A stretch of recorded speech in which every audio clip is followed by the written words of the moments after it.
कल की शानदार तेजी के बाद आज है दुनिया भर के बाजारों से सुस्ती के संकेत। सुस्त शुरुआत के बाद 10,000 की तरफ बढ़ेंगे या फिर फिसलेंगे, रिकवरी लौटेगी या आएगी मुनाफा वसूली, लेंगे इस सवाल का जवाब। शेयर बाजार लाइव में आप सबका स्वागत है। नमस्कार, मैं हूं अनिल सिंघवी। और नमस्कार, मैं हूं दीपांशु भंडारी। और रोज अनिल जी और मैं मार्केट के अहम ट्रिगर्स की बात करते हैं, पर मार्केट के लिए आज एक बड़ा ट्रिगर होने वाला है। अनिल जी, मेरा सौभाग्य है कि रोज मैं आपके साथ बात कर सकता हूं चैनल पे। तो सबसे पहले मेरे तरफ से और हमारी पूरी टीम की तरफ से आपको जन्मदिन की बहुत बहुत शुभकामनाएं सर। हाफ सेंचुरी और आगे भी आशा करते हैं कि इसी तरह का माहौल बना रहे और आपसे रोज बातचीत होती रहे सर। तो बहुत बहुत शुभकामनाएं आपके जन्मदिन पर सर। मैं शुक्रिया दीप, और बिल्कुल मेरा सौभाग्य है कि आप और आप जैसे दमदार कलीग्स मुझे मिले हैं जो बड़े ही पॉजिटिव है, एनर्जेटिक है, मुझसे कहीं ज़्यादा काम करते हैं, दम लगाकर काम करते हैं और जिनके बदौलत हम कुछ अच्छा सा ठीक सा काम कर पा रहे हैं। तो वाकई में ये समझ में नहीं आता जब हम ऑफिस में काम कर रहे होते हैं कि हम ऑफिस में हैं या घर में हैं। तो हमारे लिए वर्क फ्रॉम होम अभी भी है और जब ऑफिस में होते हैं तब भी वर्क फ्रॉम होम ही लगता है। तो इतनी बेहतरीन टीम मुझे मिली है, इसका मैं आप लोगों को जितना भी धन्यवाद दूँ वो कम है। तो बहुत बहुत शुक्रिया सबका, आपका भी और पूरी टीम का भी। बिल्कुल सर। और आज तो सोशल मीडिया सर्वर्स पर हैवी लोड होने वाला है। आपकी जन्मदिन की बहुत सारी विशेष आएंगी, ढेर सारे फॉलोअर्स से आपके। कैसे सेलिब्रेट कर रहे हैं सर? 50 है, स्पेशल ईयर है। दीप, ये बात सही है कि जो राउंड फिगर में बर्थडे होते हैं ना वो थोड़े स्पेशल तो होते हैं। 50वां साल है तो नेचुरली एक्सपेक्टेशंस भी ज़्यादा रहती है, लेकिन अनफॉर्चुनेटली इस वक्त मूड माहौल ऐसा है नहीं और नहीं हालात ऐसे हैं कि बड़े सेलिब्रेशंस किए जाएं। दो वजह, एक जाहिर सी बात है कि देश भर में लोग कोरोना से जूझ रहे हैं और वो सेलिब्रेशन वाला मूड नहीं बनता। दूसरा ये कि हमारे जी ग्रुप में भी हमारे काफ़ी सारे कलीग्स हैं जो कोरोना से पीड़ित हैं, वो फाइट कर रहे हैं। हम पूरी तरह से उनके साथ सपोर्ट में हैं। तो इसलिए इस बार मैंने जन्मदिन थोड़ा ठंडा मनाने का फैसला किया। हाँ, ये अलग बात है कि बच्चे अपनी जगह और जो क्लोज फ्रेंड्स फैमिली मेम्बर्स हैं या फिर जो हमारी एक्सटेंडेड फैमिली है वो अपनी तरफ से जो विशेष देती हैं, आशीर्वाद देती है, वो अपनी जगह है ही। लेकिन हाँ, सेलिब्रेशंस मुझे लगता है जब एक बार लॉकडाउन खुलने के बाद पूरी सिचुएशन नॉर्मल होगी तब बिल्कुल आपके साथ और पूरी टीम के साथ सब लोगों के साथ सेलिब्रेट करेंगे। लेकिन इस बार मैंने थोड़ा कहना चाहिए कि बर्थडे को ठंडा रखने का फैसला लिया है और इसीलिए मैं आप लोगों से माफ़ी भी चाहता हूं, क्योंकि मुझे ये पता है कि आप और पूरी टीम बड़ी उत्साहित थी कि हम ये आयोजन करें वो आयोजन करें। तो मैंने ही आप लोगों को रोका है कि नहीं, इस वक्त बड़े आयोजन करने के बजाय ये आप मुझे खाली विश कर दें दिल से, वो काफ़ी है, वो आप हमेशा करते हैं। जी दीप। बिल्कुल सर, और आशा करेंगे कि जो इस बीमारी से लड़ रहे हैं वो जल्द से जल्द ठीक हो जाएं सर। तो खैर इस साल तो आप ज़्यादा सेलिब्रेट नहीं कर रहे, पर कोई एक स्पेशल मेमोरी जो आप दर्शकों के साथ शेयर करना चाहेंगे या कुछ एक स्पेशल बर्थडे रिलेटेड मेमोरी पिछले कुछ सालों की जो आप शेयर करना चाहेंगे सर? देखिए, वैसे तो बहुत ऐसी मेमोरीज हैं, लेकिन हाँ ये ज़रूर कहूँगा कि जब भी हर साल मैं ये सोचता हूँ कि कुछ अगले साल नया, बड़ा और बेहतर किया जाए, ईश्वर उसमें मुझे साथ देता है, ये सबसे बड़ी बात है। और अच्छे लोगों का साथ मिलना ये अपने आप में आपका नसीब है। तो मुझे ये कहने में बड़ा गर्व होता है कि अब तक जो भी 25 साल के आसपास का करियर रहा उसमें काफ़ी लोगों का साथ मिला, वो एक सबसे बड़ी बात है। तो ढेर सारी मेमोरीज है, शायद मैं इतने कम समय में कह ना पाऊँ, लेकिन हाँ इस ज़िंदगी को बहुत अच्छे से एंजॉय किया, इसमें कोई डाउट नहीं। बिल्कुल सर।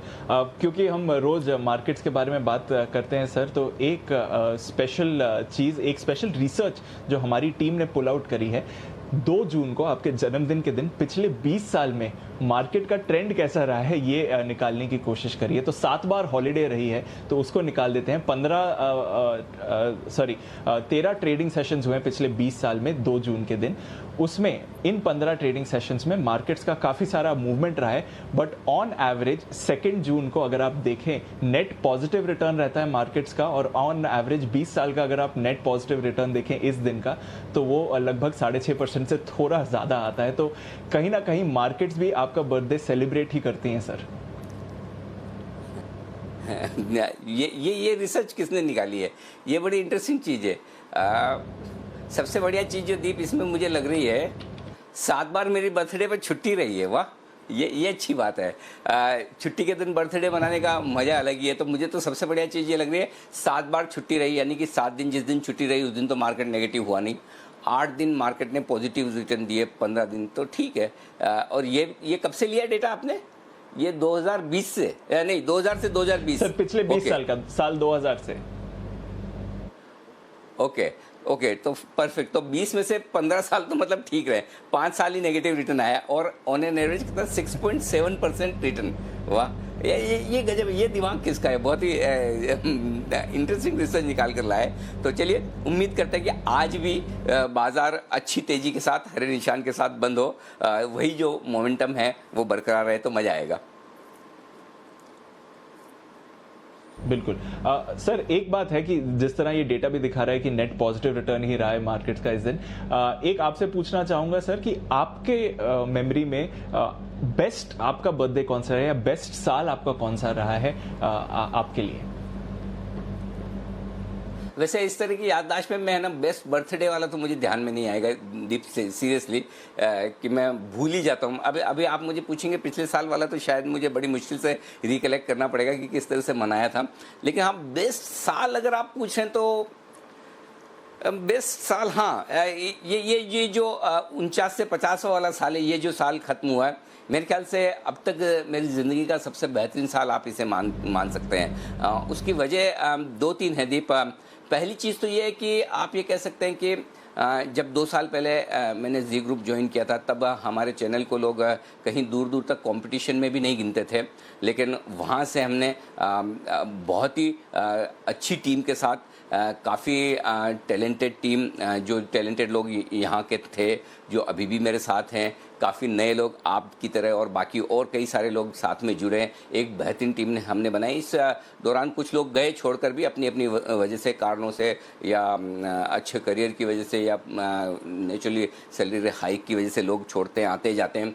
लेकिन जो अच्छे टैलेंटेड लोग हैं वो अभी भी बचे हुए हैं, प्लस नई टैलेंटेड टीम बनी है। और उन्होंने जो मेहनत की है पिछले 1 साल में, हालांकि 2 सालों की मेहनत है, लेकिन पिछले 1 साल से इस मेहनत में काफ़ी ज़बरदस्त तेज़ी आई। और आप देख सकते हैं, अगर 15 साल में पहली बार कोई और चैनल नंबर 1 बनाए तो उसकी पूरी क्रेडिट आप लोगों को जाती है जो इतनी बेहतरीन टीम मेरे साथ है। तो ये काम ज़रूर पिछले 1 साल में हुआ है, जो इतिहास है, पहले ऐसा कभी 15-20 साल के बिजनेस जर्नलिज्म के इतिहास में हुआ नहीं। लेकिन मैं इससे बढ़कर ये नंबर्स और ये सब अपनी जगह हैं, उसकी इतनी इम्पोर्टेंस नहीं है। इम्पोर्टेंस ये है कि जो काम आप कर रहे हैं, क्या उस काम में आप अपनी ताकत को पहचानते हैं? क्या हम बिजनेस जर्नलिज्म कर रहे हैं या हम स्टॉक मार्केट कवरेज कर रहे हैं, तो क्या हमारा फर्ज इतना ही कि 2-5% स्टॉक बढ़ जाए या कोई स्टॉक 10-20-25% चल जाए, सर्किट लग जाए और हम ये कहें कि ये हमने कमाल कर दिया? जी नहीं, मेरे ख्याल से अगर हम मार्केट का एनालिसिस कर रहे हैं तो कोई 2-5 स्टॉक बढ़ना गिरना वो पता लगाना, उसके बजाय ज़्यादा इम्पोर्टेंट है कि क्या आप लाइफ टाइम मूवमेंट जो मार्केट के हैं वो कैच कर पाते हैं। और मुझे इस बात की खुशी है, और इस साल का एक बड़ा अचीवमेंट जो मैं अपने आप को मानता हूँ या समझता हूँ, और जिसकी वजह से ये साल मुझे बहुत पसंद है, कि 2008 और 2001 की मंदी से मैंने ये सीखा कि इस बार मंदी आएगी तो उसे पकड़ना कैसे है। और इस बार जो हमने नहीं लेना है, नहीं फंसना है, इस तरह की जो चीज़ पकड़ी और 12,000 के लेवल से लोगों को हम बचा पाए। मैं ये नहीं कहता कि बहुत लोगों ने पैसे बनाए नहीं बनाए, लेकिन अगर पैसे बचा भी पाए मंदी में तो वो भी आपके लिए कम बड़ी बात नहीं है। तो वो चीज़ हमने करने की कोशिश की है, और वो बड़े मूवमेंट पकड़ना वो ज़्यादा इंपॉर्टेंट है, बजाय डेली सुबह शाम वाली। वो तो चीज़ें चलती रहेगी लाइफ में, कोई ख़ास बड़ी बात नहीं है। दूसरी चीज़ दीप है कि जो काम हम कर रहे हैं उसकी ताकत का अगर हमें अंदाजा है और वो हम लोगों के भले के लिए कर पाएँ तो वो बहुत बड़ी चीज़ है। मसलन आप देखिए, बिजनेस जर्नलिज्म में कभी ऐसा नहीं हुआ कि स्टिंग ऑपरेशंस होंगे, ऑपरेशन मार्केट माफिया, ऑपरेशन हफ्ता वसूली, ये सारी चीज़ें करके हमने काफ़ी लोगों तक उन लोगों तक पहुंचने की कोशिश की जिनकी कोई नहीं सुनता। 5-10 हज़ार रुपये का लोन लेने वाले, 10-20-25-50 हज़ार रुपये इन्वेस्ट करने वाले रिटेल इन्वेस्टर्स, उनका कोई सुनने देखने वाला है नहीं, और उन्हें अगर किसी तरह से लूटा जाता है तो वो वहाँ तक आप बड़ी बड़ी बहुराष्ट्रीय कंपनियों के खिलाफ आवाज़ उठाना, एक्सचेंजेस में अगर टेक्निकल ग्लिचेज हैं तो कोई बोलने की हिम्मत नहीं करता, वहाँ पर हमने आवाज़ उठाई। बैंक डिपॉजिट्स को लेकर क्या सेफ्टी होनी चाहिए, क्यों लिमिट्स बढ़नी चाहिए, ये हिंदुस्तान के हर आदमी से जुड़ा मुद्दा है। जब पीएमसी बैंक के बाद हमने इस तरह की बातें उठाई है। ब्रोकर्स में अगर लोगों के पैसे फंस जाएं तो किस तरह से आप निकालें, क्या आप अपनाएं, इन सब चीज़ों में बड़ी मेहनत लगती है, बहुत काम करना पड़ता है। सुबह शाम का मार्केट एनालिसिस करना बहुत आसान काम है दीप, रोज़ करते हैं। और अगर सुबह कुछ तेज़ी बोली और शाम को मंदी हो गई तो बड़ा आसान है कह देना कि अरे इस वजह से हो गई थी। लेकिन इस तरह के काम जब आप करते हैं और जब आप रेगुलेटर्स, बहुराष्ट्रीय कंपनियां, इस तरह के बड़े बड़े रैकेट्स, जिन्हें मैं ये कहूँगा कि जो लोन देने वाली कंपनियों के हों या एडवाइजरी कंपनियों के हों, उनसे आप टकराने की हिम्मत रखते हैं तो उसकी सिर्फ और सिर्फ एक ही वजह हमारे साथ हमारे लाखों करोड़ों दर्शकों का प्यार है, विश्वास है, उनकी ताकत है जो हम कर पाते हैं। और ये पिछले 1 साल में मैं कर पाया, इसलिए मैं अपने आप को बहुत खुशनसीब मानता हूँ। दूसरी चीज़ ये जरूर है कि हमने बिजनेस जर्नलिज्म में बहुत बड़े बदलाव करने की कोशिश की। पहले बिजनेस जर्नलिज्म को बड़ा एकदम ये सूटेड बूटेड, बिल्कुल एकदम प्रोफेशनल की तरह माना जाता था कि आप हंस नहीं सकते, दांत नहीं दिखा सकते, खुलकर बात नहीं कर सकते। हमने स्टूडियो से बिजनेस टेलीविज़न को लिविंग रूम, ड्राइंग रूम तक, आपके घर में तक लाने की कोशिश की। ऐसे बात करते हैं आप और हम साथ में बैठ कर रहे हैं। और सीधी सी बात है, मेरे पास कितना ज्ञान है वो मैं आपको बताऊं, उससे क्या फ़ायदा। लेकिन पॉइंट ये है कि ये ज्ञान बताने के बजाय इम्पोर्टेंट ये है कि आप ये चीज़ बताने की कोशिश करें कि आप उनके मुकाबले में किस तरह से जो लोगों की ज़रूरत है उसको किस तरह से आप दिखा सकते हैं। दीप। बिल्कुल अनिल जी, और काफ़ी इवेंटफुल ईयर रहा है सर। आगे का कुछ बड़ा प्लान, व्हाट नेक्स्ट?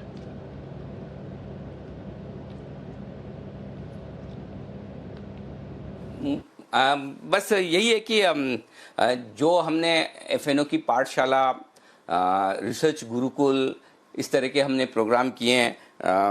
आप देख सकते हैं कि हमने कई सारे प्रोग्राम इस तरह के करने की कोशिश की कि जिसमें लोगों को आसानी से ये समझ में आए। निवेश पाठशाला हुआ, अलग तरह की रिसर्च करने की कोशिश की कि क्या मार्केट का बॉटम बन चुका है, अगर मार्केट का बॉटम बन चुका है तो उसके अलग हमने रिसर्च करने की कोशिश की। तो इस तरह की बहुत सारी चीज़ें जो हमने की है वो हमारी कोशिश ये रहेगी कि आगे भी इन्वेस्टर्स के लिए हम वो कर पाएँ।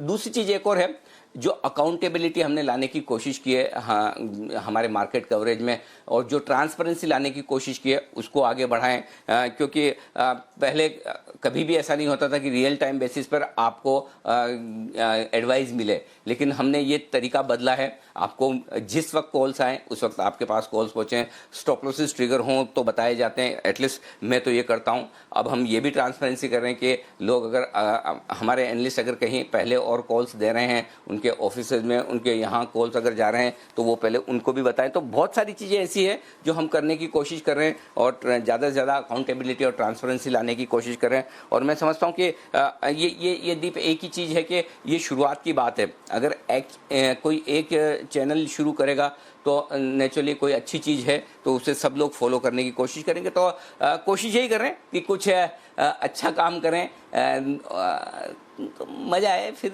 बात वही है। और बाकी जहाँ तक ये सवाल है तो जो शुभकामनाएं लोगों की मिली है अब तक, वही सबसे बड़ी हमारी कमाई है। तो ये कमाई बढ़ाने का पूरा इरादा है दीप। तो उम्मीद करते हैं कि आगे चलते हुए भी हम इसी तरह की चीज़ों को और आगे बढ़ा पाएँ। जी दीप। बिल्कुल अनिल जी, और एक बार फिर से आपको बहुत बहुत बधाई। सर, आज के सेटअप की बात फिर करते हैं कि वैसे तो हमने देखा है पिछले 20 सालों का अगर नेट पॉजिटिव रिटर्न देखें तो फिर 6.5% से ज़्यादा है, पर आज का जो स्पेसिफिक सेटअप है वो कैसा लग रहा है सर? आज के सेटअप का जहाँ तक सवाल है, ग्लोबल संकेत मैंने न्यूट्रल साइड पर रखे हैं, एफआईज के संकेत हमने पॉजिटिव साइड पर रखे हैं, घरेलू फंड्स के संकेत हमारे नेगेटिव हैं, और वायदा कारोबार के संकेत न्यूट्रल साइड पर रखे हैं। सेंटीमेंट और ट्रेंड अभी भी पॉजिटिव है दीप। जहाँ तक रेंज का सवाल है, 9600 9700 आज के दिन की सपोर्ट रेंज है। 9925 9975 ऊपरी रेंज आप मानकर चल सकते हैं। बैंक निफ्टी का जहां तक सवाल है 19450 19650 आज के लिए सपोर्ट रेंज है और बैंक निफ्टी पर 20250 20500 ऊपरी रेंज आप मानकर चल सकते हैं। ये बड़े लेवल्स हैं जो आज के लिए। सर, ये जो मूडीज ने डाउनग्रेड करा है, इसका आज या बाजार के सेंटिमेंट पर कुछ असर आते हुए दिख रहा है? क्योंकि यूजुअली हमने देखा है कि जिस दिन भी स्टॉक्स के लिए स्पेसिफिकली जिस दिन डाउनग्रेड आता है उस दिन स्टॉक बॉटम आउट कर देता है। आज भी एसजीएक्स निफ्टी पर कुछ खास असर नहीं पड़ा है इसका। कुछ आप इसका असर देख रहे हैं स्पेसिफिकली आज के ट्रेड के लिए या वैसे मार्केट सेंटिमेंट पर? डीप रेटिंग के लिहाज से एसएनपी और फिच ये भारत के बारे में क्या कहते हैं वो ज़्यादा इंपॉर्टेंट है।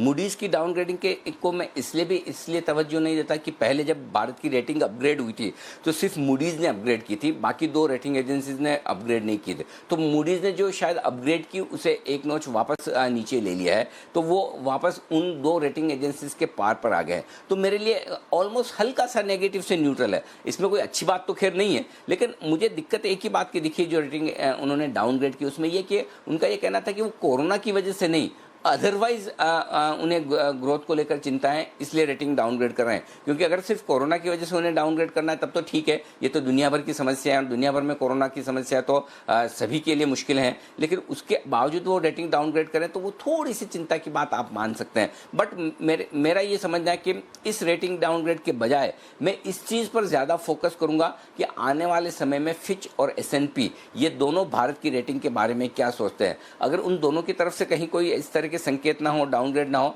तो फिर ज़्यादा चिंता करने की बात नहीं। हाँ, इसमें कोई डाउट नहीं कि हल्का सा सेंटीमेंट के लिहाज से ये नेगेटिव ज़रूर है कि अगर आपके देश की रेटिंग एक रेटिंग एजेंसी कम करती है, लेकिन फिर वही वाली बात है कि ठीक है, कोई इसमें ऐसा नई बात, बहुत झटका लगने वाली बात नहीं है कि अरे ऐसा तो सब कुछ तो ठीक चल रहा था, रेटिंग एजेंसी डाउनग्रेड क्यों करने जा रही है। तो हमें पता है जिस तरह की सिचुएशन, जिस तरह के हालात हैं देश दुनिया में, उसमें अगर थोड़ा एक डाउनग्रेड आ जाए तो ठीक है, एक्सपेक्टेड लाइन पर है तो हल्का सा नेगेटिव मान सकते हैं। मूडीज मतलब हमारा मूड है ना, सतर्क कर सकता है, बिगाड़ नहीं सकता, इतना मैं कह सकता हूँ। तो मूड सतर्क होगा, इससे बिगड़ेगा नहीं। ठीक है, मूड सतर्क होगा, बिगड़ेगा नहीं। और एसजीएक्स निफ्टी पर तो इस खबर का कोई ज़्यादा इम्पैक्ट आते हुए नहीं देखा है। देखते हैं कि मार्केट पर क्या इम्पैक्ट रहता है आज के ट्रेड के लिए। पर सर, सेटअप की बात कर रहे थे, पीसीआर की अगर बात करें तो लगातार हम हाईलाइट कर रहे हैं कि थोड़ा बढ़ रहा है, पर कल एक्चुअली 1.53 पर आ गया। यहाँ से कुछ चिंता की विषय सर? दीप देखिए, पुट कॉल रेशियो 1.53 कंफर्टेबल है, 1.61 से थोड़ा सा नीचे आया है। तो कल हम बात यही कर रहे थे कि ऊपरी स्तरों पर आपको थोड़ा सावधान रहना है, वहाँ प्रॉफिट बुक हो सकता है क्योंकि सीरीज की शुरुआत में पुट कॉल रेशियो हायर है। 1.5 के आसपास का पुट कॉल रेशियो मेरे लिए कंफर्टेबल है। विक्स 2% ऊपर है। उससे पहले आज की छोटी और मीडियम बड़ी रेंज में आपको बता दूं 9735 9860। आज जो रेंज है वो थोड़ी सी है ना, राउंड फिगर में नहीं है, आपको नोट करना पड़ेगा। 9735 9860 ये आज की छोटी रेंज है निफ्टी पर। 9700 9925 आज की मीडियम रेंज है और 9600 से लेकर 9975। फिलहाल आज मैं 10,000 के ऊपर की संभावना कम देख रहा हूं। इसका मतलब ये कि नहीं हो सकता, होने में सब कुछ हो सकता है, लेकिन फिलहाल एक बार की डेटा के लिहाज से ऐसा लगता है कि 10,000 के आसपास आप रुकेंगे, वहां प्रॉफिट बुकिंग आनी चाहिए। बैंक निफ्टी 19,650 20,200 आज की छोटी रेंज है। 19,500 से लेकर 20,500 ये मीडियम रेंज, और ज़्यादा संभावना है कि आप मीडियम रेंज से ही आज काम चला लें। और हायर बड़ी रेंज 19,300 से 20,700 की निकल कर आती है दीप। तो ये 3 रेंज है बैंक निफ्टी की जिस पर आपको ध्यान रखना है। बिल्कुल, तो रेंजेस आपके सामने हैं और जैसे कि अनिल जी ने कहा ऊपरी स्तरों से थोड़ी मुनाफा वसूली आ सकती है, पर वैसे सेटअप में ज़्यादा बदलाव नहीं है।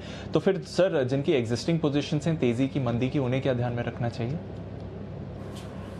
जिनकी तेजी की पोजीशन है, जो दिन के लिए ट्रेड कर रहे हैं, वो 9,700 पर स्टॉप लॉस रखें और क्लोजिंग बेसिस पर स्टॉप लॉस थोड़ा सा दूर है 9,575 का, ये आपको रखना चाहिए। अब कमजोरी तभी दिखेगी बाजार में जब 9,575 के नीचे निफ्टी बंद करना शुरू करे। बैंक निफ्टी का जहां तक सवाल है 19,600 आपका इंट्राडे बेसिस पर स्टॉप लॉस होगा। क्लोजिंग बेसिस पर स्टॉप लॉस थोड़ा दूर है 700 750 पॉइंट 19,300। जब तक 19,300 के नीचे बैंक निफ्टी बंद न हो तब तक आप तेजी का रुझान मानकर चल सकते हैं। अब जिनको छोटा स्टॉप लॉस रखना है वो थोड़ा ऊपर ले आए अपनी रिस्क कैपेसिटी के हिसाब से। अदरवाइज एक्चुअल स्टॉप लॉस जो डेटा के लिहाज से निकल कर आते हैं वो ये दोनों हैं। जो शॉर्ट पोजीशन है उनके लिए एक ही स्टॉप लॉस है 10,000 के ऊपर दिन के दौरान निकले आप डे ट्रेडर हैं काट लें, 10,000 के ऊपर बंद होता दिखे पोजिशनल ट्रेडर हैं तो आप अपनी शॉर्ट काट लें अगर अब तक नहीं काटी है तो। बैंक निफ्टी 20,250, हाँ अब तक नहीं काटी तो इसमें ये मैं बता दूं कि काफ़ी लोग ये सोच भी रहे थे कि सेल इन में गो अवे हुआ। जी हाँ बिल्कुल हुआ, 10-11% 30 अप्रैल से लेकर पूरे मई के महीने में बाजार गिरा भी और उसके बाद वापस बढ़ा भी और 9,250 हमने आपको स्टॉप लॉस क्लियर कर दिया था कि 9,250 के ऊपर निकलते ही आपको तेजी करनी है, मंदी में से निकल जाना है और वो इतना फास्ट हुआ वो आपने देखा भी। 17,100 16,800 की रेंज गोल्डन लेवल है, वहाँ पर शॉर्ट नहीं करना है। तो अगर किसी को ये लगता है कि सेल इन में गो अवे सही नहीं था तो वो डेटा फिर से देखें, उन क्लिपिंग्स को भी देखें जहाँ पर 16,800 17,100 के बीच में बहुत स्ट्रांगली कहा था ये गोल्डन लेवल है। तो अगर आप सोचिए 30 अप्रैल को 22,000 के आसपास का लेवल निफ्टी बैंक निफ्टी में, वहाँ से 17,000 5,000 की पॉइंट आपको बैंक निफ्टी पर मिली, 1,000 पॉइंट की 5,000 पॉइंट की मंदी आपको बैंक निफ्टी पर मिली, 1,000 पॉइंट की मंदी आपको निफ्टी पर मिली, इससे ज़्यादा और क्या चाहिए। और उसके बाद वापस जब रिकवर हुआ तो आपको एकदम बॉटम लेवल पे ये भी बताया। तो मई के महीने में बैंक निफ्टी तो एकदम टॉप और बॉटम दोनों ही लेवल पकड़ में आए थे जो बहुत रेयर है और मैं आपको फिर कहता हूँ कि इससे बेहतर परफॉर्मेंस आ भी नहीं सकती, कभी नहीं आएगी। ये मानकर चलें कि ये एक ड्रीम मंथ था। जो लोग ये सोचते हैं कि मार्च का महीना बहुत बढ़िया था, हमने कहा नहीं लेना है नहीं फंसना है, तो उतना ही बढ़िया प्रेडिक्शन बैंक निफ्टी का मई के महीने में भी रहा। जब 30 अप्रैल को सीरीज़ खत्म हुई, 3 मई या 4 मई को पहला शो था मेरे ख्याल से लंबे वीकेंड के बाद, तो उस दिन बहुत क्लियरली ये कहा था और वहाँ से 5,000 पॉइंट आपको मिले। 17,100 के बॉटम से ही वापस मार्केट भी घुमा है। निफ्टी में भी 9,250 के ऊपर साफ कहा था शॉर्ट नहीं रहना, यहाँ से खरीदारी करनी है और आप देखिए 4 दिनों में वापस 1,000 पॉइंट की तेज़ी, 800 पॉइंट की तेज़ी निफ्टी में भी हो गई। तो आपको दोनों तरफ मौके मिलेंगे और वैसे ही दोनों तरफ मौके आज भी मिलेंगे और वैसे ही दोनों तरफ मौके दीप मेरे ख्याल से जून के महीने में भी मिलेंगे। तो बस ये है कि जिनको छोटे ट्रेंड पकड़ने उनको रोज़ साथ में रहना है, रोज़ कमेंट्री सुननी है क्योंकि रोज़ डेटा चेंज होता है। और जिनको बड़े ट्रेंड पकड़ने हैं उनके लिए आपको महीने महीने व्यू मिलता ही है, इसमें कोई डाउट नहीं। जी बिल्कुल, तो दोनों तरफ के ट्रेड बाजार में पॉसिबल हैं और 4 दिन से रैली भी चल रही है। देखते हैं कि फिर आज का एक्शन कैसे रहता है। आज के एक्शन के लिए सर नई पोजीशंस अगर किसी को बनानी हो तो फिर कैसे बनानी चाहिए?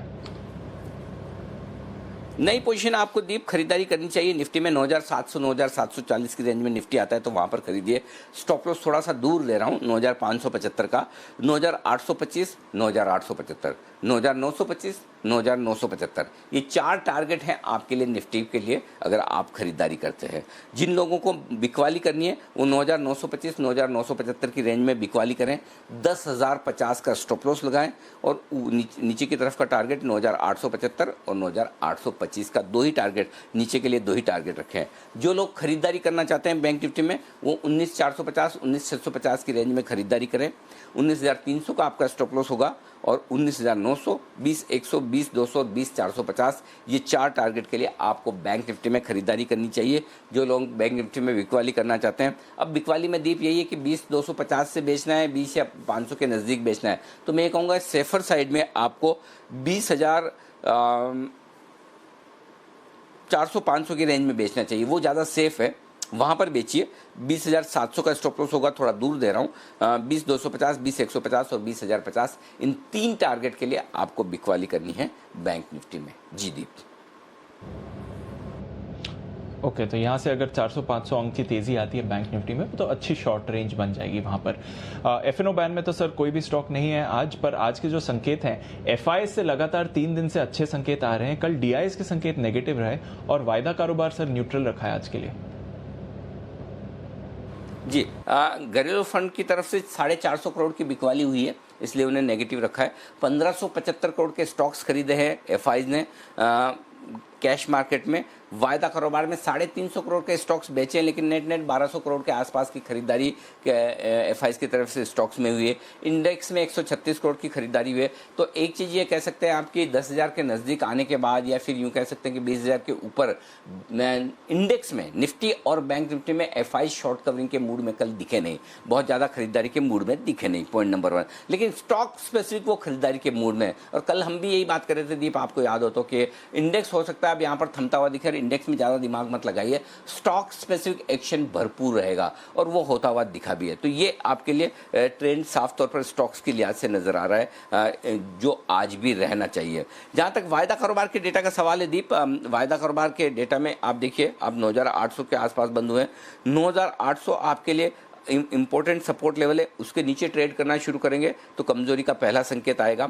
कल 15 लाख शेयर 9,800 के पुट में जुड़े हैं, तो अगर आप उसके नीचे ट्रेड करेंगे तो थोड़ा सा तेजी करने वाले ट्रेडर्स की तरफ से हल्का बिकवाली का दबाव हो सकता है। कल अच्छी खासी पुट राइटिंग हुई है हर एक लेवल पर, 9,800, 9,700, 9,600, 15 लाख, 18 लाख शेयर, तो दमदार तेजी की पोजीशन बनी है। और उस लिहाज से आप ये मान सकते हैं कि बहुत ज़्यादा शायद बाजार वीक ना हो, कमज़ोर ना हो और सपोर्ट नीचे के लेवल से लेता दिखे। 10,000 सबसे इंपॉर्टेंट ऊपर का लेवल है, जहां पर हाईएस्ट ओपन इंटरेस्ट मंथली और वीकली दोनों ही सीरीज में है, और उस लिहाज से 10,000 पार करना थोड़ा चैलेंजिंग होगा, मुश्किल होगा। लगभग 39 लाख शेयरों का ओपन इंटरेस्ट वहां पर कॉल्स में बना हुआ है, तो अपसाइड तो एज ऑफ नाउ 10,000 की दिख रही है।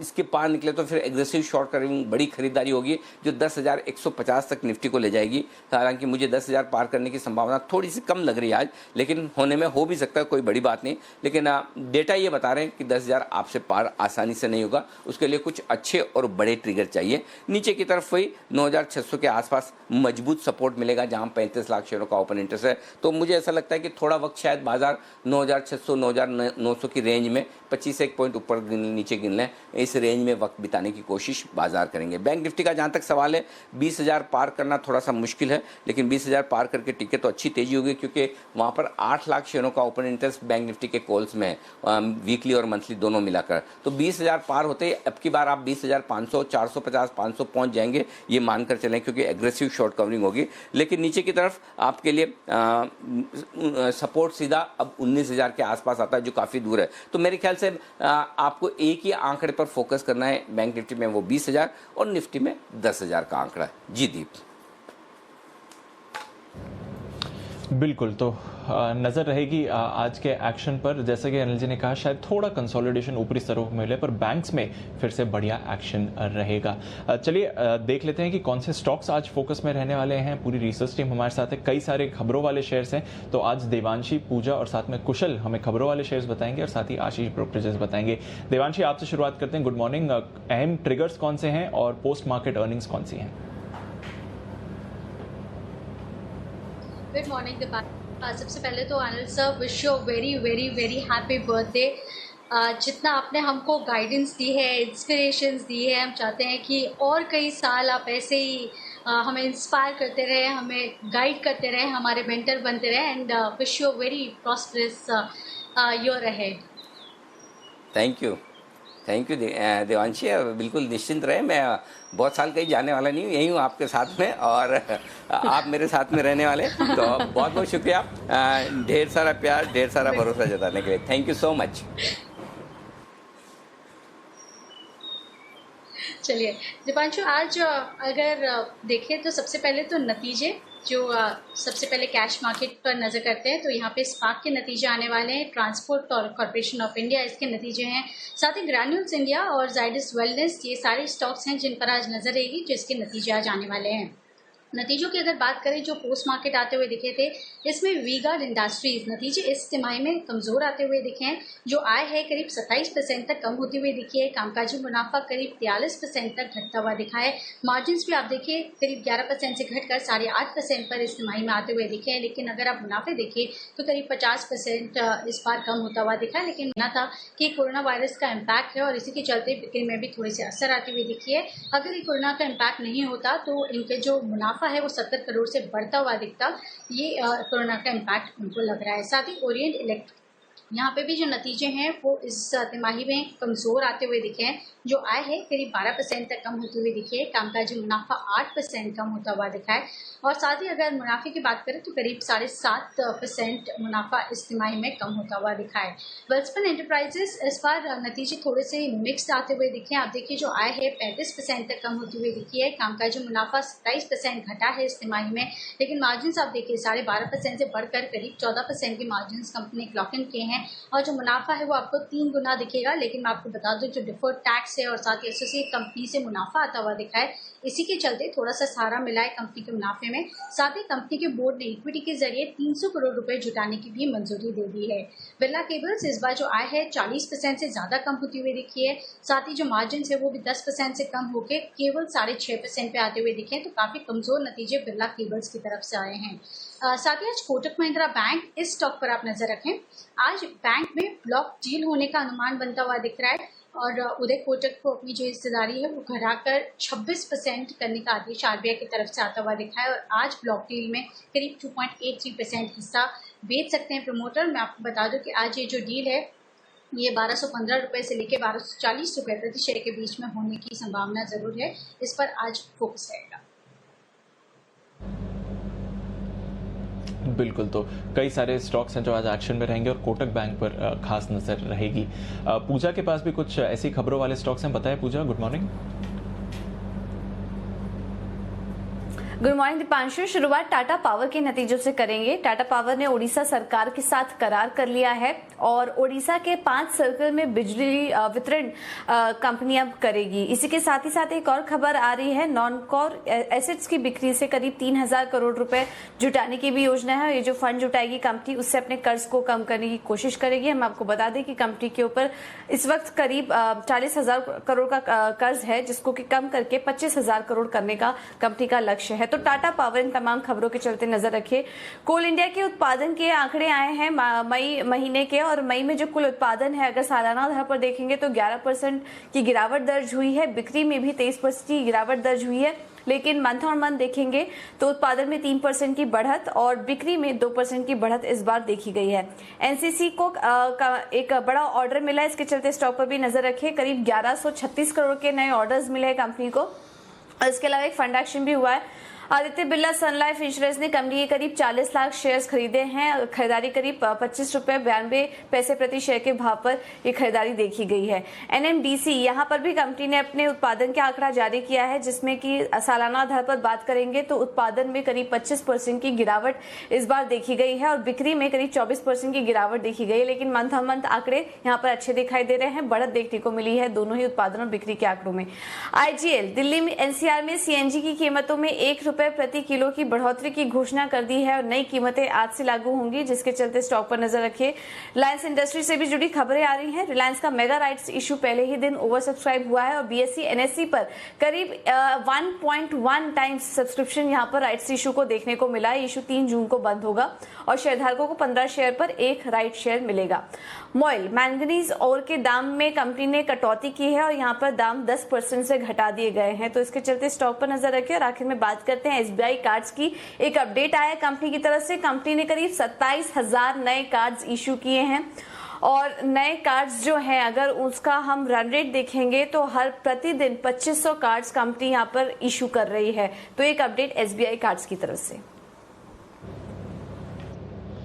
बिल्कुल, तो नजर रहेगी इन स्टॉक्स पर भी। और कुछ और स्टॉक्स हैं आज जिसके लिए कुशल हमारे साथ जुड़ रहे हैं। बताएं Kushal. Good morning. Good morning Deepanshu. तो देखिए मेरे पास पोस्ट मार्केट जो मई ऑटो बिक्री के नंबर्स हैं वो है मेरे पास। इनफैक्ट यहाँ पर अगर आप देखें तो कल 3 कंपनियों ने अपने मई ऑटो बिक्री आंकड़े घोषित किए थे, जिसमें मारुति, महिंद्रा एंड एस्कॉर्ट शामिल थे। और आज मेरे पास 6 कंपनियों के जो है मई ऑटो बिक्री के नंबर्स है, जिसमें टीवीएस मोटर्स पहला है। यहाँ पर अनुमान से काफी कमजोर जो है नंबर्स हमें देखने को मिले हैं। हम अनुमान करके चल रहे थे कि करीब कुल बिक्री में 72% की गिरावट आएगी, उसके मुकाबले करीब 81% की गिरावट टीवीएस मोटर्स में हमें देखने को मिले। इनफैक्ट घरेलू 2 व्हीलर बिक्री जो है वो 82% घटती हुई नजर आई है और 41,067 यूनिट्स कंपनी बेच पाई थी मई महीने में। इसके साथ ही हीरो मोटोकॉर्प, यहाँ पर अगर आप देखेंगे तो अनुमान से हल्के से बेहतर साइड पर दिखे, पर ओवरऑल नंबर्स जो है वो वीकर साइड पे देखने को मिले हैं। 85% गिरने का हमारा अनुमान था कुल बिक्री जो मई महीने में हीरो मोटोकॉर्प कर सकता था, उसके मुकाबले 83% का फॉल हमें देखने को मिला है। साथ ही आइशर मोटर्स अगर आप देखें पर्टिकुलरली तो यहाँ पर जो नंबर्स है वो रॉयल एनफील्ड के जो नंबर्स है वो एज पर एस्टिमेट से आते हुए नजर आए। 68% का फॉल हम एक्सपेक्ट कर रहे थे। 69% की गिरावट के साथ 19,113 यूनिट्स कंपनी ने जो है मई महीने में बेचे हैं। हालांकि वॉल्वो आइशर सीवी जो इनका कमर्शियल व्हीकल स्पेस है वहां पर बेहतर साइड पर प्रदर्शन देखने को मिला है। हम करीब 92% गिरने का अनुमान था उसके मुकाबले करीब 86% ही गिरावट हमें देखने को मिली है। साथ ही अशोक लेलैंड अगर आप देखें तो यहाँ पर सबसे बड़ा कट आपको आता दिखा है। इनफैक्ट 90% करीबन जो है इनकी कुल बिक्री में कटौती देखने को मिली है और 1420 यूनिट्स केवल जो है कंपनी बेच पाई मई महीने में। साथ ही अतुल ऑटो यहाँ पर अगर आप देखें तो 88% के फॉल के साथ 410 यूनिट्स कंपनी ने बेचे हैं और एसएमएल इजुजू यहाँ पर लगभग पूरी की पूरी जो पिछले साल की बिकवाली थी वो साफ होती हुई नजर आई और 99% जो है इनकी जो मई ऑटो बिक्री आंकड़े हैं वो गिरते हुए नजर आए और केवल 16 यूनिट्स जो है एसएमएल इजुजू बेच पाई थी। बिल्कुल, तो भरपूर एक्शन है आज बाजार में और ऑटो बिक्री के आंकड़े पर भी रिएक्शन आता हुआ दिखेगा। अब देख लेते हैं कि आज ब्रोकरेजेस का फोकस किधर है एफआईआर में।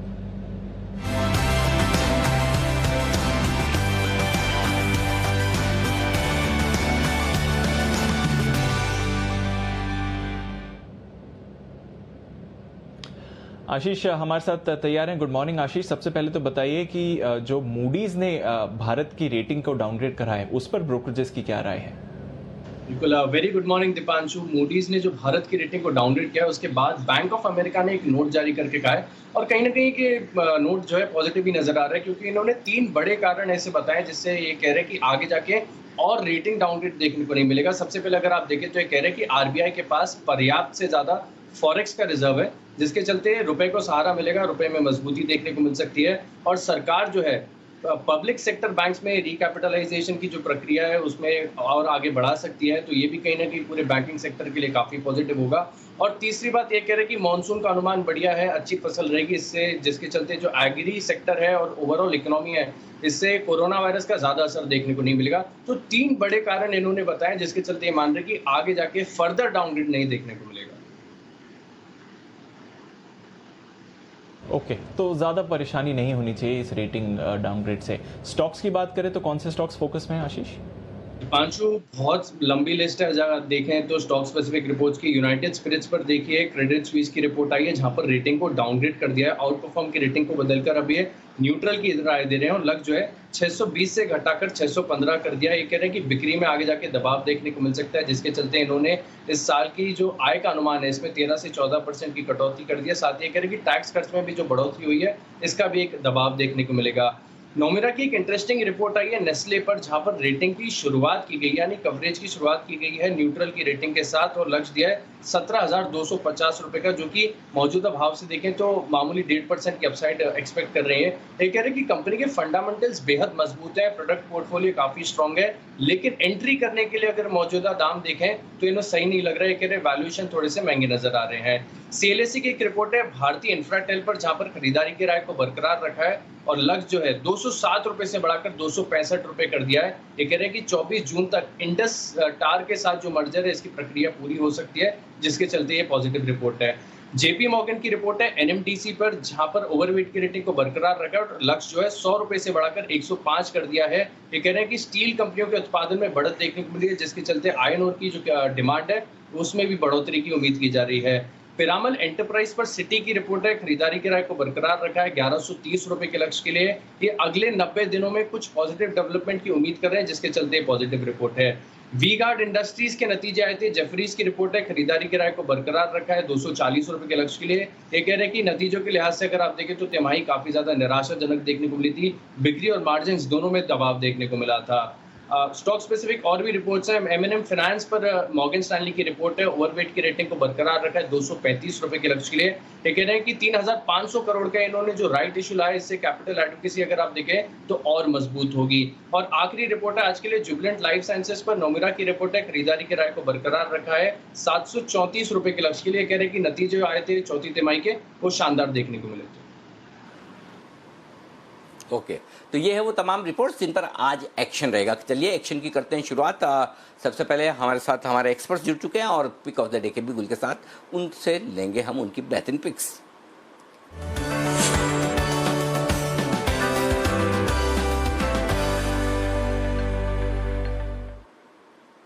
वागले साहब शुरुआत आप कीजिए। Good morning sir.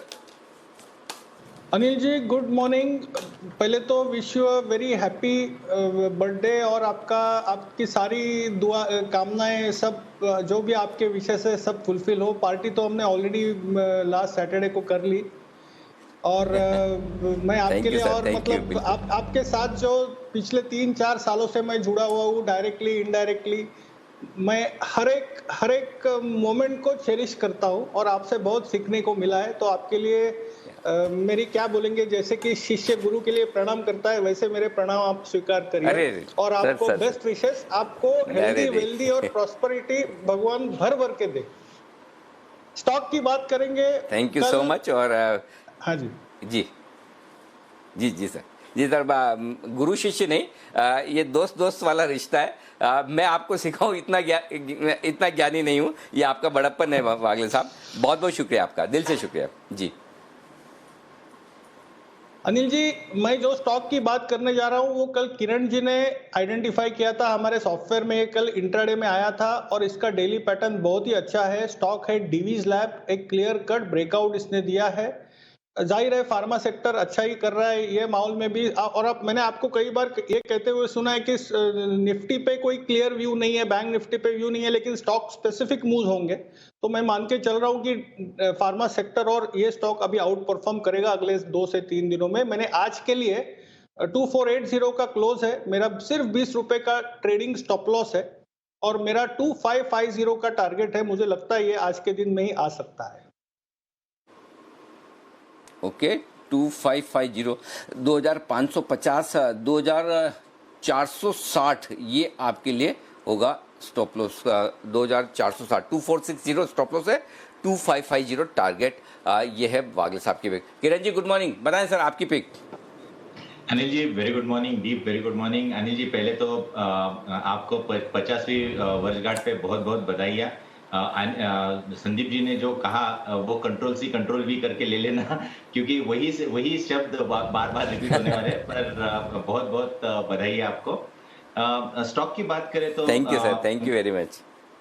जी अनिल जी, स्टॉक्स की बात करें तो कल मैंने डीवीज की बात की थी, उसके बाद बायोकॉन, और मैंने 1 से 2 दिन का व्यू दिया था, वही कंटिन्यू होता नजर आ रहा है। और मैंने उसके बाद बंसल जी और कुणाल जी ने भी बायोकॉन दिया। तो मेरा मानना है कि ये दोनों स्टॉक्स डीवीज और बायोकॉन एक आउट परफॉर्मेंस देते नजर आएंगे। और मैंने कल सुना भी आपको कि कल के स्टॉक्स आज नहीं चलेंगे, क्योंकि आज आपका बर्थडे है। तो आपके बर्थडे के उपलक्ष्य पे मैं और एक स्टॉक देना चाहता हूं। पीएसयू बैंक्स में कुछ अच्छी हरकत देखने को मिल रही है अनिल जी, और मेरा पिक आज के लिए कैन बैंक रहेगा। कैन बैंक ने एक बुलिश वेज पैटर्न का ब्रेकआउट दिया है, बहुत बड़ा कंसोलिडेशन 2-2.5 महीने का, और बहुत अच्छे वॉल्यूम्स के साथ ये स्टॉक चला है। तो मेरा मानना है कि कल का क्लोज करीबन 92 के करीब है। 88 का मेरा स्टॉप लॉस रहेगा। आज के लिए टारगेट्स 98 से 99 तक रहेंगे, पर अगर 2 दिन देते तो 104 के टारगेट्स भी हासिल होते नजर आ जाने चाहिए। ओके, तो कैन बैंक है, ये खरीदारी करने की राय है किरण जी की तरफ से। Kunal ji good morning sir, बताएं आपकी pick sir. Good morning Anil ji, good morning Deepanshu. Anil ji सबसे पहले तो आपको जन्मदिन की ढेरों बधाई। और आप देख ही रहे हैं अनिल जी, हम लोग यहाँ पर आपका बर्थडे मना रहे हैं। तो मैंने और राकेश जी ने आज अपने से ही निश्चय किया है कि हम लोग टाई वगैरह नहीं पहनेंगे और ये रंगीन शर्ट पहनकर आपका बर्थडे यहाँ पर मना रहे हैं। तो सबसे पहले तो अनिल जी आपको जन्मदिन की ढेरों बधाई। और अनिल जी इसी तरह आपकी मुस्कान बनी रहे, थैंक यू सर।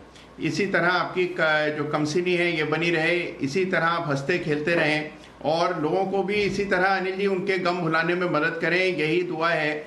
और आपसे तो देखिए अनिल जी सभी लोग जुड़े हुए हैं, लेकिन हमें जो ये जो अवसर मिला है आपसे जुड़ने का, इसके लिए हम हमेशा आभारी रहते हैं आपके।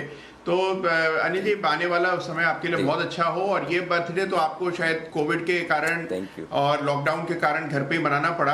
अगले बर्थडे में अनिल जी केवल एक आपसे निवेदन है कि अभी तक ये जो पार्टी आप नहीं करते हैं, ये अगले बर्थडे में जरूर कर दीजिए। कम से कम इतना बदलाव आपके अंदर आना चाहिए।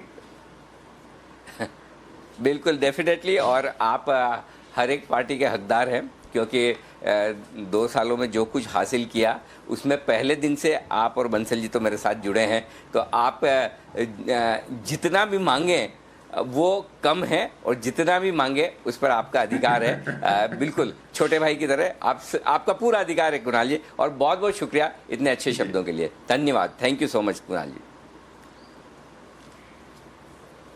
अनिल जी देखिए, आज खरीदारी की राय है बायोकॉन पर, जिस पर कल मैंने और राकेश जी ने पिक ऑफ द डे में खरीदारी की राय दी थी। तो वही स्टॉक है जिस पर के खरीद करनी चाहिए। यहाँ पर हमारे टारगेट्स इंटैक्ट हैं। इस स्टॉक में बड़ी तेजी कल भी देखने को मिली थी, आज भी बड़ी तेजी फार्मा सेक्टर में देखने को मिलेगी। तो इस स्टॉक में बिल्कुल बाय करके चलें।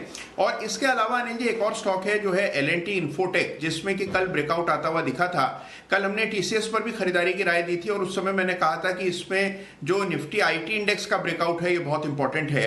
तो मुझे लगता है कि L&T इन्फोटेक को आज बाय करके चलना चाहिए। यहाँ पर 1815 का एक स्टॉप लॉस रख लें। मुझे 1885 1920 के टारगेट आते हुए दिख रहे हैं। तो L&T इन्फोटेक भी एक स्टॉक है जिस पर आपको आज नजर रखनी चाहिए। ओके, L&T इन्फोटेक और बायोकॉन कल वाली पिक, ये दोनों आपको ध्यान में रखनी है। बंसल जी बताएं सर, गुड मॉर्निंग, आपकी पिक। गुड मॉर्निंग अनिल जी। पहले तो अनिल जी आपको 50वें जन्मदिन की अनिल जी हार्दिक शुभकामनाएं। कल से अनिल जी शुरुआत करी थी मैंने और कुणाल जी ने। पहले बायोकॉन दिया था आपके जन्मदिन के अवसर पर 481 के अराउंड 10 रुपए अनिल जी, वो बढ़ चुका है तो उसको रिपीट नहीं करूंगा अनिल जी। अभी भी जो पिक ऑफ द डे दे रहा हूं वो भी आपके जन्मदिन को समर्पित है। स्टॉक है Ingersoll Rand Anil ji, multinational company है और ये मैं 100% श्योर हूँ ये स्टॉक मेरे मित्र कुणाल जी के पोर्टफोलियो में नहीं है, तो उनको भी राय है इस स्टॉक को खरीदें। इसमें राउंडिंग बॉटम पैटर्न फॉर्मेशन बन रहा है। 624 का स्टॉप लॉस लगाएं और इस सप्ताह के लिए अनिल जी ये स्टॉक आपके जन्मदिन को समर्पित है। 667 के टारगेट के लिए इंगरसोल रैंड को 624 के स्टॉप लॉस के साथ खरीदने की राय है। इसके साथ साथ अनिल जी 9:30 बजे का अनिल जी टाइम रिजर्व करना चाहता हूं। मैंने और कुणाल जी ने एक बेहतरीन स्टॉक ढूंढा है। वो स्टॉक अनिल जी आपके जन्मदिन के अवसर पर क्लाइंट्स को, व्यूअर्स को देंगे। क्लाइंट्स को नहीं दिया हुआ है, सिर्फ जी बिजनेस के व्यूअर्स को मिलेगा। और अनिल जी स्टॉक की खास बात यह है कि 100% कैपेसिटी पर कोविड में चल रहा है। कोई इंपैक्ट इसके रेवेन्यूज पे नहीं आया है, कोई इंपैक्ट इसके मार्जिन पे नहीं आया है और टॉप 100 कंपनीज में इसका नाम शामिल है NSE के अंदर। तो 9:30 बजे का अनिल जी टाइम रिजर्व कीजिए। कोई स्पेशल वो ग्राफिक्स भी अनिल जी बनवा लीजिए। तो 9:30 बजे मैं और कुणाल जी ये स्टॉक रिकमेंड करेंगे। बिल्कुल। और बंसल जी बहुत बहुत शुक्रिया। मतलब मुझे कभी कभी ऐसा लग रहा है कि मेरे जन्मदिन से ज़्यादा उत्साह, मतलब मुझसे ज़्यादा उत्साहित कुणाल जी और बंसल जी है। लेकिन बहुत बहुत शुक्रिया, अच्छा लगता है आप लोगों का इतना प्यार है। Thank you so much Bansal ji. और मेरे ख्याल से हमारे जितने पैनलिस्ट हैं सबसे ज़्यादा मैं टांग आप ही की खींचता हूँ और आप कभी दिल से बुरा नहीं मानते हैं, हंसकर मुस्कुराकर टाल जाता है। उसके लिए भी आपका बहुत बहुत शुक्रिया बंसल जी। मैं कोई मौका आपकी टांग खींचने का छोड़ता नहीं, आप ये जानते हैं अच्छे से, लेकिन आपका दिल बहुत बड़ा है, इसी तरह से प्यार बनाए रखिए। आइए सिद्धार्थ जी को करते हैं शामिल। सिद्धार्थ जी गुड मॉर्निंग, बताएं सर, आप और मैं एकदम मिलते जुलते दिख रहे हैं आज, बिल्कुल हमारी यूनिफॉर्म है एकदम। गुड मॉर्निंग अनिल जी। पहले तो जन्मदिन की बहुत बहुत शुभकामनाएं और जन्मदिन का विश मैं जैसे स्टॉक रिकमेंडेशन करता हूँ वैसे ही करूंगा और वो दो पहलुओं में होगा। दो विशेस होंगे मेरे। पहला कि आपकी तो अभी हाफ सेंचुरी है, फुल सेंचुरी हो जाए और दूसरी आप अभी तो खाली भारत के चहीते एंकर हैं। मैं मानता हूं और मैं ये विश रखता हूं कि आप विश्व के चहीते एंकर बन जाए। ये दो विश है। आपकी तबियत, आपकी हेल्थ बहुत ही बेहतरीन रहे आने वाले सालों में, यही प्रार्थना है ऊपर वालों से। तो मैं मानता हूँ कि ये बर्थडे के दिन पे सिद्धार्थ जी तो जी जी जी ये बर्थडे के दिन तो मैं मानता हूँ कि जो स्टॉक रेकमेंड करना चाहूंगा वो होगा पॉलीकैब। तो आपके बर्थडे के दिन अव्वल नंबर की कंपनी जो लीडर है, क्योंकि आप लीडर है हमारे, तो ये लीडर कंपनी जो वायर्स एंड केबल्स में नतीजे बेहतरीन आए हैं, 884 के टारगेट से जरूर खरीदारी करनी चाहिए। 12% का मार्केट शेयर, मुनाफों में 50% का ग्रोथ, मार्जिन में बढ़ोतरी, साथ ही साथ मुझे लगता है कि जिस हिसाब से स्ट्रॉन्ग बैलेंस शीट है, पॉलीकैब वायर्स एंड केबल्स का लीडर, इस पे जरूर खरीदारी करनी चाहिए। निवेश की राय है 884 के टारगेट से। शुक्रिया सिद्धार्थ जी इतने बेहतरीन शब्दों के लिए। लेकिन आपने ना ये जो मतलब पता नहीं, मुझे समझ में नहीं आ रहा, आपने विश किया मुझे काम पे लगा दिया है। आप कह रहे हैं कि हिंदुस्तान के सबसे बड़े बेहतरीन एंकर से दुनिया के सबसे बेहतरीन एंकर बन जाए, तो इसका मतलब दीप ये तो अब इंग्लिश बहुत ज़्यादा सीखनी पड़ेगी। इसका मतलब तो ये हो गया कि अगले 1 साल में इंग्लिश के क्रैश कोर्सेज करने पड़ेंगे, अभी जितनी आती है उससे काम चलेगा नहीं लगता है। नहीं अनिल जी, अब आप बाकी लोगों को हिंदी सिखाएंगे जैसे आपने मेरे को सिखा दी, अब बाकी लोगों को पूरे विश्व को हिंदी सिखाने का टाइम आ गया सर। क्या बात है, ये बहुत अच्छी बात की आपने।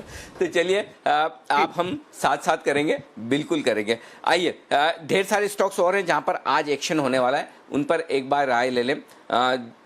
रिपोर्ट्स आई है M&M फाइनेंस पर मॉर्गन स्टैनली की तरफ से। किरण जी जरा इसके चार्ट्स देखिए और बताइए, क्या जो तेजी बनती हुई दिख रही है कई सारी NBFC कंपनियों में, क्या ये थोड़ी और आगे बढ़ सकती है? 235 रुपये का लक्ष्य है वैसे मॉर्गन स्टैनली का M&M फाइनेंस पर।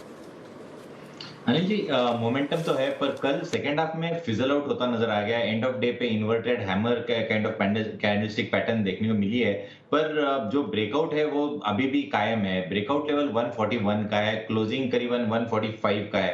तो 141 की जब तक ऊपर है तब तक ये मोमेंटम जारी रह सकता है। एनबीएफसीज में पुल बैक रैली देखने को मिल रही है, तो कुल मिला के इसमें भी अंडरकरंट देखने को मिल जाना चाहिए। मेरा मानना है कि आपको पोजिशनली ये करीबन 155-160 के लेवल्स देखने को मिल जाने चाहिए, पर स्ट्रिक्ट स्टॉप लॉस 141 का। ओके, तो ये है आपके लिए राय M&M फाइनेंस पर।